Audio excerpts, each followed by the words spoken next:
Hi guys, it's Katie from Without a Crystal Ball. How are you? I have been trying to think about doing this stream for a minute, and I just want to say welcome. It's Saturday night. It is a Father's Day weekend, so if you are a father or a single mother, I guess, happy Father's Day. We are not even, I don't even know what we're going to do tomorrow. My husband went to Menards and bought tools for Father's Day. Yay, tools. And a lot of you guys have been asking me for a very long time to share my opinion about Myka Stauffer. And I have been delivering you a story and giving you all kinds of tea or whatever you want to call it, investigating her thought process, the people in her lives, all of the people surrounding her, what could have possibly happened, why they made this choice, where is this child, are they safe? But I've spent very little time inside the story because it's so hard for me. And I was in a group on Facebook. I was actually invited to join this group. Mind you, invited. Someone said, we really would like you to join this group. You've been covering the story. You might be able to get, some insights in here. And so I joined the Facebook group, and immediately within a day I'm in there, somebody's in there ripping me apart and saying that I am using the story of Myka. And this is literally not me being woe is me, but this was what they were saying, you are doing these stories and profiting off of them, and if you're monetizing any of the work that you do, you shouldn't be paid because you are just as bad as Myka because you are exploiting Huxley. And I was sitting there thinking okay, but that's not even in the same stratosphere, but that's your opinion, right? And I started thinking okay, so a lot of people have very significant feelings about this. There is a camp of people that are literally completely dedicated to all they want to do is cancel the Stauffers, and they want them out of this YouTube. They want them gone. They don't want to see them. They think they're the worst people ever, and they want to cancel them. And I have been objective, and I've not tried to drag them, and I've been trying to be kind because I don't want to be the YouTuber that just gets nasty. But I realized that a part of this story was I didn't tell mine, and that's why this story means so much to me. And I don't think, unless you have walked in the shoes of a parent of a child that has a disability or autism or whatever it is, there are a million different ways that a child can be born different. And until you've walked in that life, I guess you don't really understand how personal this story could feel to so many parents, and how deceived parents like us will feel, and how punched in the gut we are when these types of things happen, because it's just another reminder to us of how the world views our children. That's the truth. That's how I feel. I don't think any child should be thrown away. I don't think any child should be rehomed. I don't think any child should be told to be put in a different place. I don't think that a child should ever be discarded. But the fact of the matter is every single day there are children like Huxley that are discarded and tossed away because of their disabilities, because of what they're facing, because of their challenges. And for families like mine, it's just another story, another punch to the gut, another reality wake-up call of what the world thinks of and how the world views our children. And that's the part that makes me angry, because her story isn't isolated. I have been raising a child with autism and on the spectrum and with all of these things, medical conditions, for almost 8 years. And throughout my time, I have seen and covered so many stories of parents of children that have disabilities who do horrendous things to them. Horrendous. That literally no one should do to a child. And the running narrative is always, well, it was just so hard. It was so hard, the parent had no other option. The parent was burnt out. The parent just couldn't take it anymore. And I thought, what kind of effing message does that send to our kids? It sends a terrible message. And I watched videos of her. And I saw videos of her going, I'm never going to give up on you. It might be hard, but I'm not going to give up. I'm not going to let you go. I'm not going to do those things because I chose you. Can I tell you a secret? That's not how parents talk about their kids, especially kids that have disabilities. We say, of course we're not going to give up. We can't give up. It's not an option. Would you say to your normal able-bodied child, I'm not going to give up on you? No. Like, that's the most ridiculous thing to say, as though you need to put in that context, that disclaimer, that because it gets rough, you're not going to give up. You wouldn't put that on your able-bodied child, so why would you apply it to a child with a disability? Just because they're different, just because they require special, they have special services, they need different accommodations, they need to go to therapy, they have more doctors. That doesn't mean that you qualify them as anything less than a child. Oh, do I have members only chat on by accident? Hold on, let me check.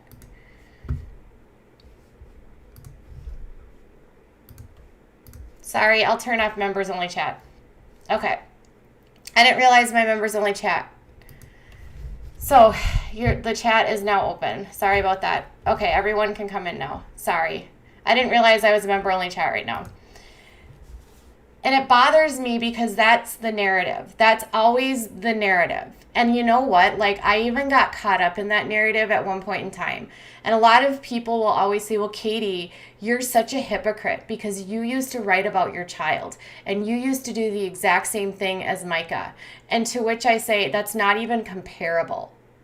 When my son was born, we were given a diagnosis of him having a disease that was affected 1 in 500,000 live births a year.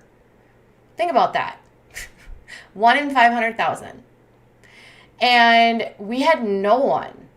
And no one understood what we were going through. So guess what I did? I started writing because it was the only way to express myself in a way that people could understand what we faced every day with his diseases. And it wasn't because I thought he was a bad kid. It was like literally like trying to advocate for him. And I did a lot of that. I talked about a lot of the challenges that we were facing because no one talks about it. And I want to tell you a secret. We are forced into the background.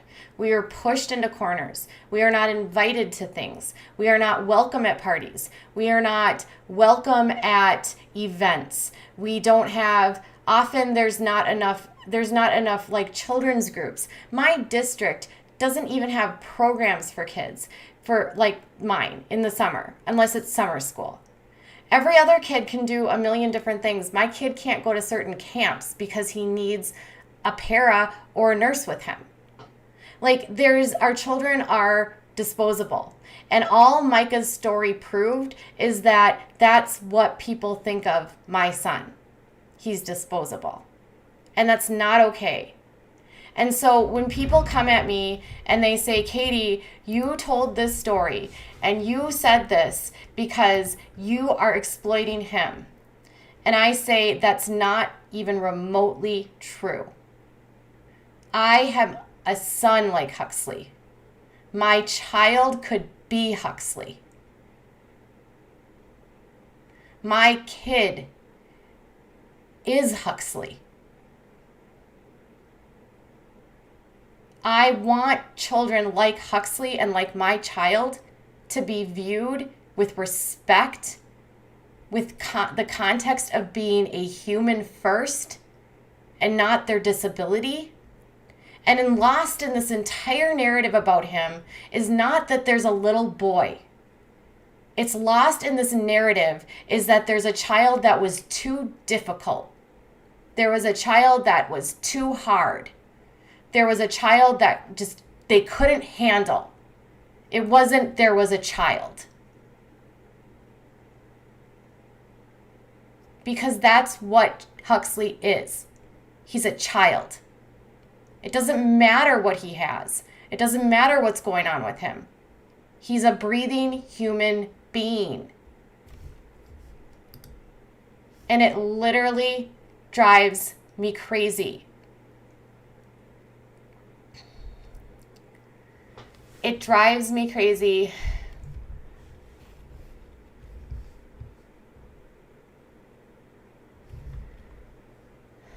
I don't know if Huxley's okay. I don't know what's going on. All I know is that Myka does not represent me.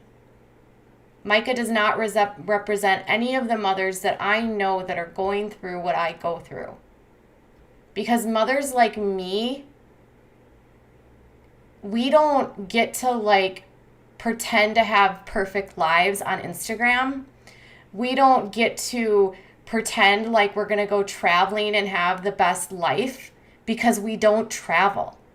We don't get to pretend like we're going to go buy our luxury cars because we're saving our money because we're worried about our children's future because we know that they're going to need our care forever. And that doesn't mean that we don't love them. And we don't need to tell everyone 100 million times about how special our kids are because they have special needs. That's the virtue signaling that is used with children with disabilities that our society has been pushing forever. If you want to feel good about yourself, fix a kid who has a disability. Be their friend. It'll make you feel better. They're kids. That's it. We don't look at them as humans. We look at them as their conditions. And that's the part of this story that literally drives me crazy.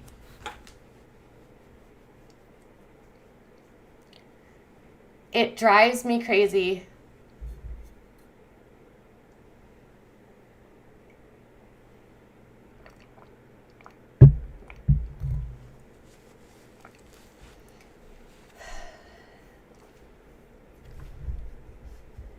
It drives me crazy that I'm sitting here, and this thing about them getting mad that I'm monetizing the video, that literally has nothing to do with what we're talking about right now. My rant is literally about Myka. I don't care what other people say and what other people feel.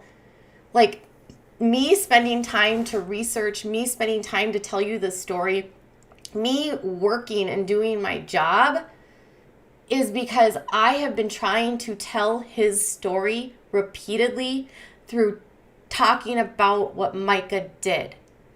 And it's not about exploiting him. It's about giving this kid a damn voice. And I guess I haven't done a good enough job yet because I haven't shared my story. And I don't want anyone to think that this is how people treat children like this. But unfortunately, it is. What she did is not uncommon, and it's really sad. Every single day, there are families across this United States that literally give up on their kids just like them because of their disabilities. There are kids living in nursing facilities because their families can't handle it. When my child was born, his doctors said to me, if he would have been born when you were born, he would have been institutionalized. That's the reality. We used to institutionalize these kids. We used to throw them away and stick them and lock them away so no one had to see them. And so all that happens is when she does what she did is she's throwing him away and locking him up just the way they've done for decades, for hundreds of years. And It doesn't represent me. It doesn't represent me. It's disgusting. And it's like the way that I can tell this story and the way that I can share this story is by literally being me and saying, like, I don't have to give up on my child because it's not even an option. There's this quote that they always promote about special needs parents that literally drives me crazy. Like, I think it's like God gives children to special needs people because he knew you could handle it or something like that. This notion that because you somehow have superior strength to everybody else, that you are so strong that you could handle this is literally the most ludicrous statement I've ever heard, because on the very crux of that statement, you're insisting that you are so strong to watch a child suffer. Like, that is so cruel. Like, nobody's strong enough for this. Everyone is weak that deals with this. But you know what? Part of being an adult is that you got to put your selfishness aside. And you got to like not think about yourself and stop whining and stop complaining and stop, realizing that you can't actually have the life you wanted to have. And here's the thing. I said this a lot when I was doing advocacy for parents like me, because that's what I used to do. That was what I did with my blog. It was not an exploitation of my son. And I used to say to people, it's okay to grieve, because you have to grieve the life that you thought you were going to have. But if you stay stuck in grief, you don't only affect yourself, but you ruin your child. Because your child can't help the fact that you had dreams before they were born that they can't meet. It's not fair to your child that you wanted something perfect and you didn't get it. Because the fact of the matter is no child fully meets the dreams of their parents. Because our children are not us, our children are their own people. And they have their own dreams and their own autonomy and their own identity. And so you have to get over the selfishness of assuming that your life is going to be perfect. Because even if you have a child who has neurotypical brain or has, a healthy immune system or has all of their body, all of their organs and systems working, they're still going to have challenges. And that doesn't mean that you're so strong because you can handle it. You literally are just doing your job as a parent to take care of a child and not be a selfish POS.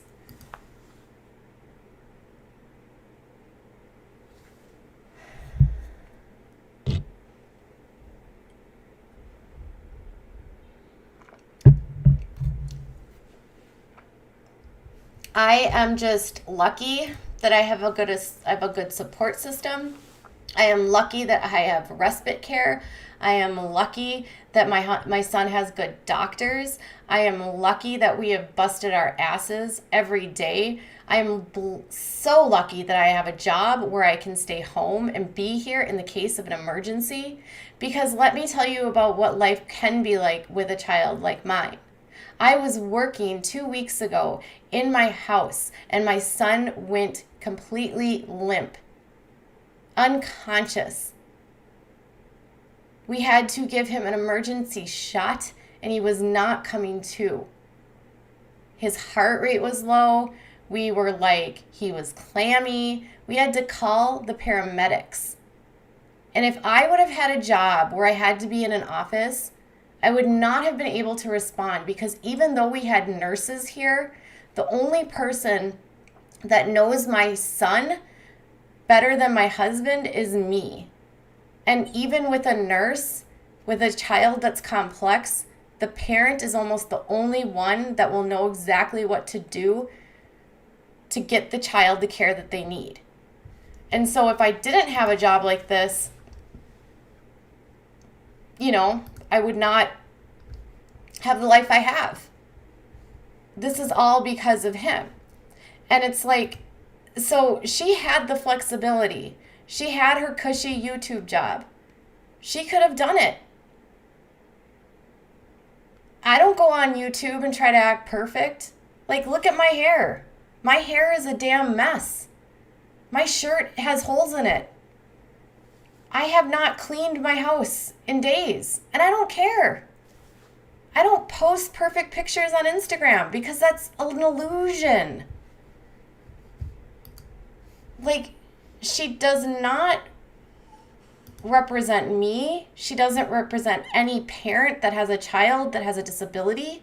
She doesn't represent any parent of a child because you don't have a choice. You literally don't have a choice. You don't have a choice. And this idea that she would just do the same thing if her kid was biological, that's disgusting. She literally said, well, if it was one of my biological children, I'd have to do the same thing. Really? Really? If you had a biological child that had a disability, you'd have no other choice than to just get rid of it? What does that say about Myka? Have we missed that line in her rehoming? I feel like we have. So she's a great mom, but if it was one of her biological kids, she would have to do the exact same thing. It was in her statement when she said, like, if it was one of my own kids, she said it on Instagram, like, if it wasn't one of my own kids, I would have to done the same thing. And and this is, Nicola says this, she asked for a special needs child. She asked for money for it. She monetized that kid. She discarded him and then flew to Bali. Also, you don't pack up a whole family and go to Bali on a whim. That trip takes time to plan. Exactly. Like, she doesn't represent me as a mother, and she doesn't represent, like, I'm sure half of you as parents. And, like, she monetized him. She sought him out. She's diabolical, in my opinion. That is literally psychopathy, or I don't even know what that is. Like, the fact that she literally strategically picked a child with disabilities because she knew it would get her attention. She could virtue signal him. She could get all of the inspirational, like, attention. Because you know that's a thing, right? Because there's a martyr complex with some parents of children that have children with special needs. They have this martyr complex where they love the attention of raising a child like that. There's also parents that want to make their kids sick, but that's a whole nother thing. And that's another thing people love to accuse me of. But I wish on everything in my life I could have a child who didn't have to be on so many medications and have so many doctors. This is not a life I would wish on anyone. I would take away any accolades, which are literally none. I don't get attention for this ever. But there are some people that literally thrive on it. And it's why I actually ended up leaving the special needs community as a whole. Like, I left the writing world because there are so many parents in that world that are so addicted to the attention and, like, the accolades they get. Like, they get this, like, martyr like, I mean, like, she was the savior, right? She went in and she saved him because he was the orphan, and she saved him because he was special needs. Well, there's also mothers in the special needs world that are just like that. They're saving their kids constantly, and they want everyone to know that they're saving their kids. Like, who wants attention for that?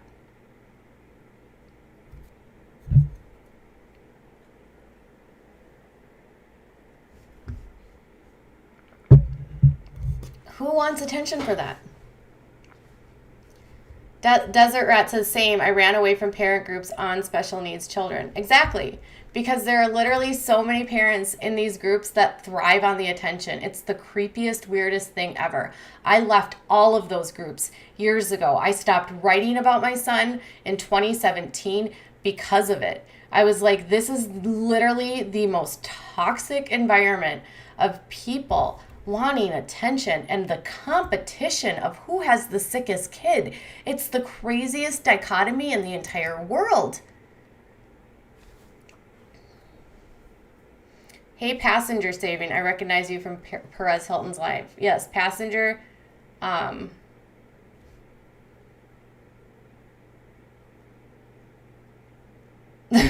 passenger shaming is a big fan of mine. She has been for a long. So yes, Munchausen syndrome by proxy, but that's not what. I mean, that's faking things. So that would be like literally faking or causing illnesses, and it's a form of child abuse. And like there's plenty of stories. It's like Gypsy Blanchard, and there's plenty of stories. Just look it up on in the news. It's extremely rare, very very very rare. Like it's not something that happens very often, but it's the one accusation that people love to throw out as an insult to parents like me.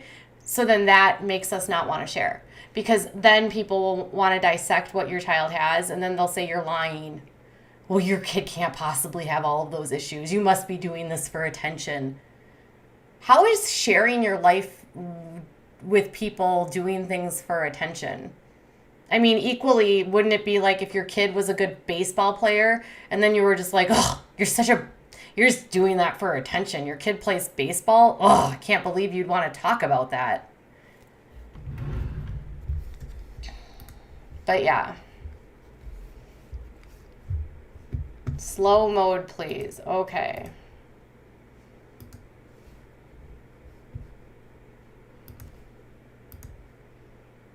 I left all the sensory processing mom groups because of the competition was toxic to boot. See, I told you, I'm not the only one that's gone through this. The competition of who has the sickest child or whose kid is worse off is the most ridiculous aspect of this world. And anytime I tell my story for my son, the one thing people will always say is, oh, I mean, we have it hard with our kid, but it's nothing like you. And I'm like, dude, if your kid is struggling, it's hard for everyone. If your kid doesn't normally get sick and they get sick, that's a big deal. That doesn't mean it's less than what we go through. Like, it's not a comparison. We're not competing.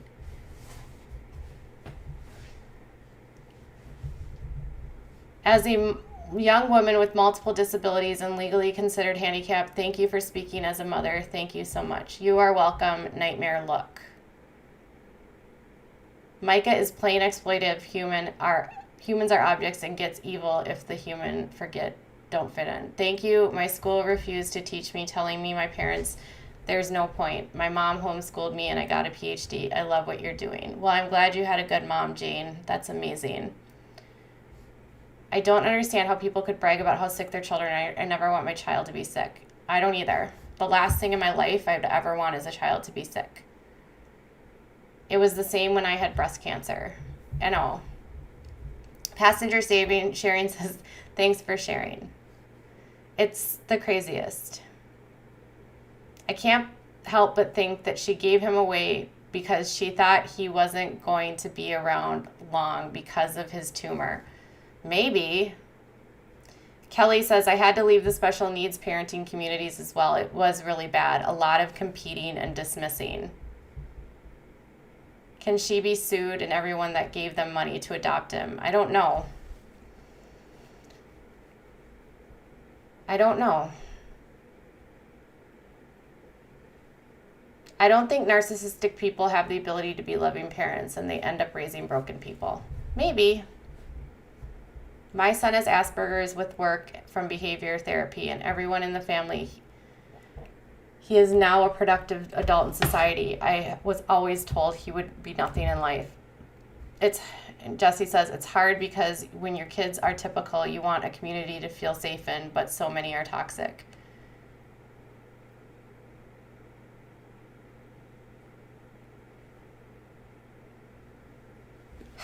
Yeah, I mean, I for sure think there's a level of narcissism here, but the problem is that I don't know how you find time to make videos a few times a day. He must be well behaved and somewhat independent.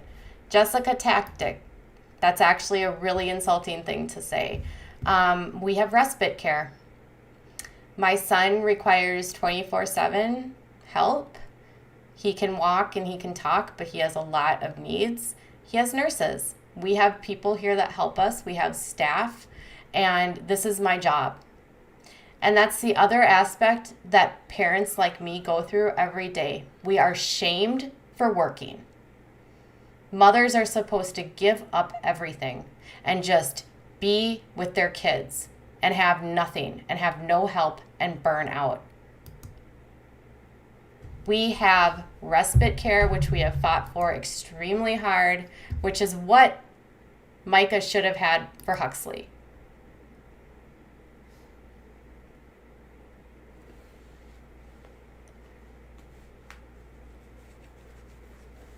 Like, don't shame a mother for working. Just because a mother has a job doesn't mean she's, like, do you really think YouTube is just what I do as a hobby? This channel has 114,000 subscribers, and I had like 6 million views. I've had 6 million views so far this month. Like, this is not just me doing this for fun.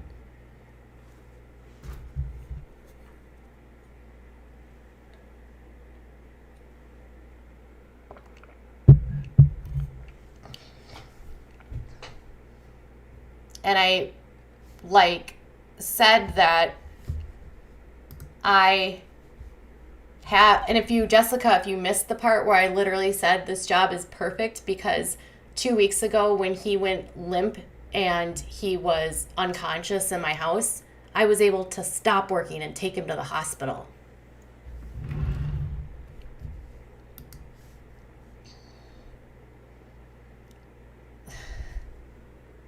There was another Stauffer garage video today, I'm sure.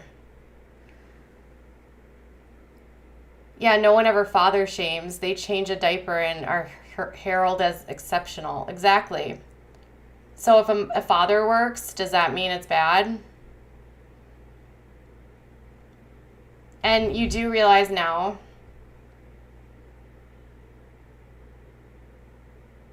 I just saying that I have a hard time doing anything with two. She is on here all day. Jessica Thackett, this is my job.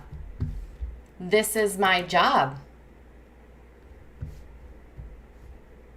Do you have a job? If you don't have a job,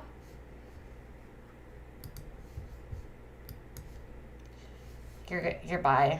We don't mom shame here. This is the one thing that drives me crazy about being a woman that works.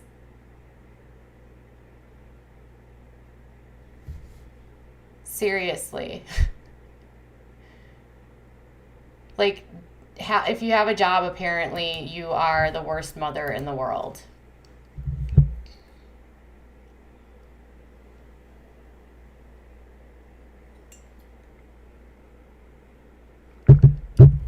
She's gone. She's gone.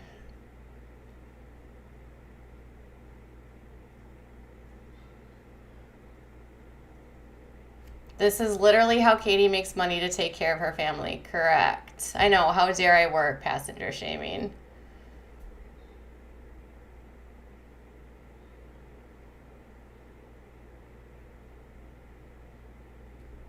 You would be gone if you had a real job, so what's the difference? Exactly. This job has afforded me more money than I made when I had an office job. This channel is more profitable than what my husband and I made combined. To the point that my husband was laid off and now I have hired him because this channel makes us money. And it's a job.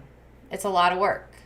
And this is literally me coming in on a Saturday night wanting to share a rant. And this is me telling you that, like, I am a mother that works. YouTube isn't a real job, says the people who consume your content for free. I will tell you, really and truly, YouTube is the hardest job I've ever had. It is the most demanding job I've ever had. I have to work constantly. There's no off switch between editing videos. Takes a long time. Today on weekends I don't do uploads. During the week I do uploads. but I do live streaming on the weekends because I can jump on for a half hour and then go be with my family and then jump on for a half an hour. I don't have to worry about editing. I don't have to worry about any of that. I literally can just give content to the people that want the content, and then I can go about my day.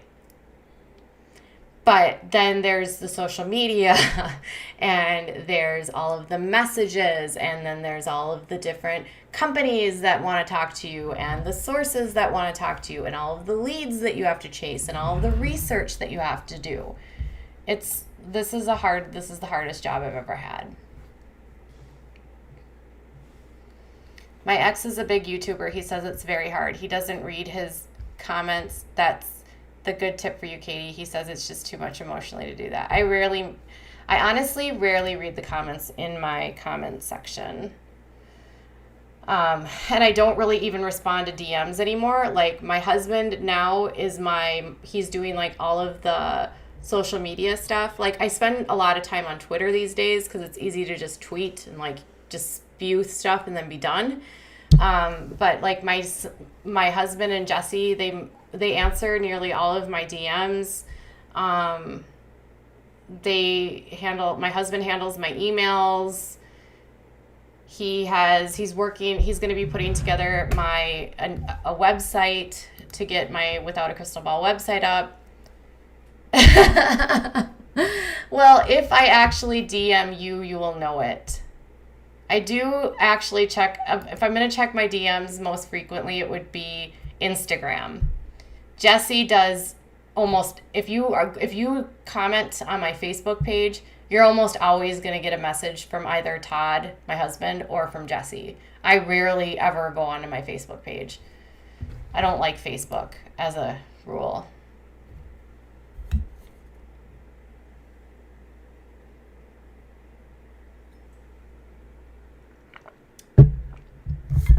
Yeah. And this is like my newest promotional thing. I forgot. The coldest water.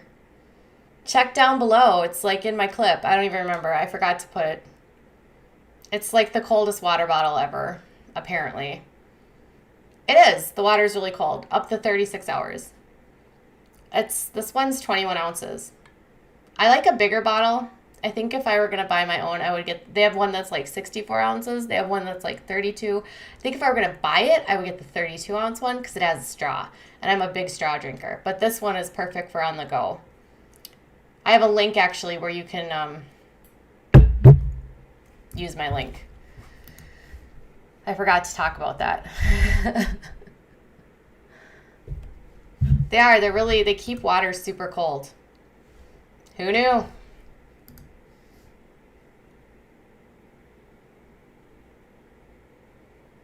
My dogs. Oh, they're not even. Oh, my dog's sleeping on the floor. That's Sweetie. The dogs are the real star.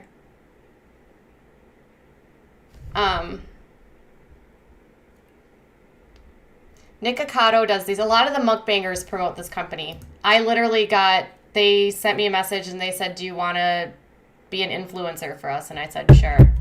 Actually, I should probably get you the link. I should get you the link. I have a link. I have a link.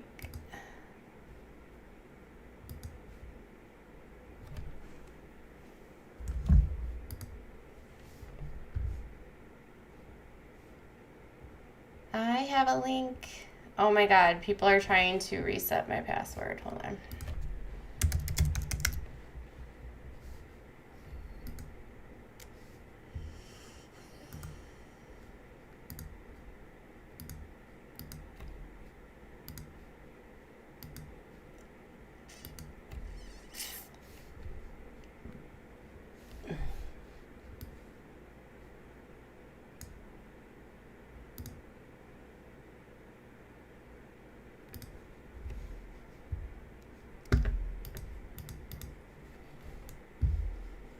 Here's the link, you guys.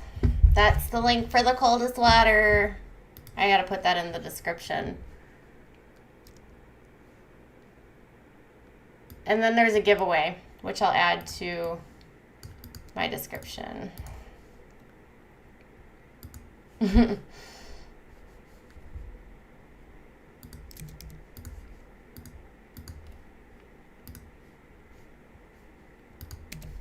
right. They are in there. If she does, they are fools. Okay. Does it keep tea hot? I don't know. It keeps things cold. It keeps things cold. Passenger Saving says the bottles are awesome. I don't think Myka has any friends, but that's just me.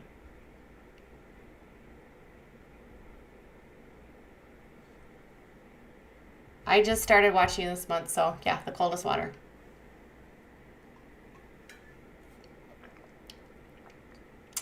It's insulated. So I would think if it's insulated, it would keep things hot too. Hot and cold because it's insulated. And it works in really high temperatures. So I've heard if you're like traveling, like a lot of truck drivers, if they need to keep their water really cold, it works really well for them. I literally just started using it today, and I'm pretty impressed. I would actually have to keep the cap on it, so it's not staying cool if I keep it open, but if you keep it closed like that, the ice will still be in there, and it'll keep water cold for up to 36 hours. Okay. I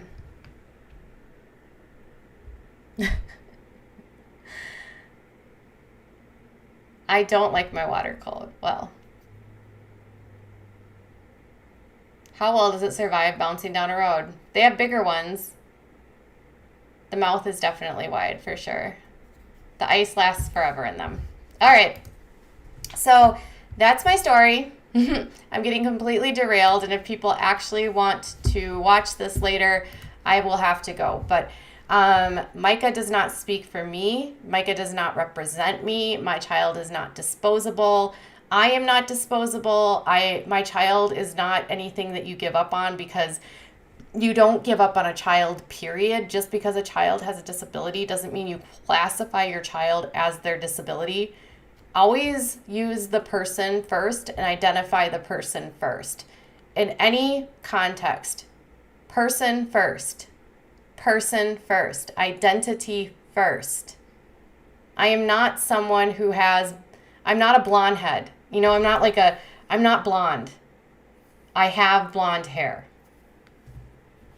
I'm not ADHD. I have ADHD. But that doesn't define who I am.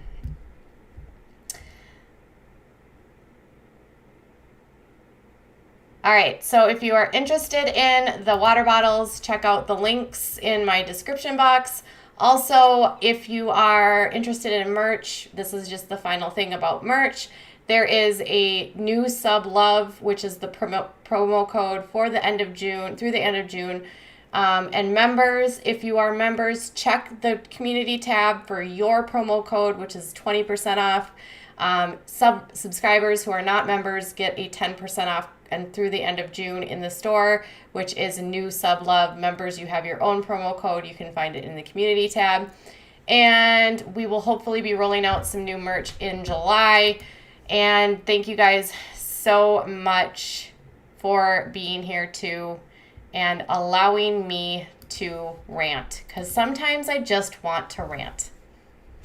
Bye, guys.